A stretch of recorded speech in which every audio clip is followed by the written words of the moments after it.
पोरगा रडायलाच लागला. बाबा तुम्ही माझ्यासोबत खेळून राहिले, हे काय लावलंय तुम्ही? आता वडिलांनी काय केलं, ठीक आहे म्हणे अजून खीर शिल्लक आहे आपल्या, तू टेन्शन नको घेऊ.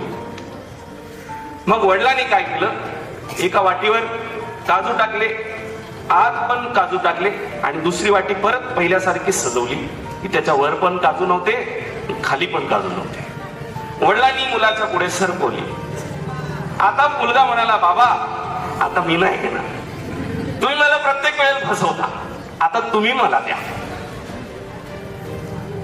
वडील म्हणतात, बघ बरं मी देईल आणि मग तू नंतर माझ्यावर नाराज नाही व्हायचं. ते म्हणे, नाही बाबा मी तुमच्यावर नाराज नाही होणार, तुम्ही जसं द्याल तसं मी घेईन.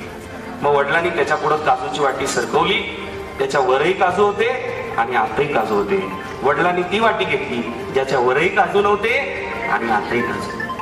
तिसऱ्या गोष्टीचा मॉरल हा आहे बेटा, आपण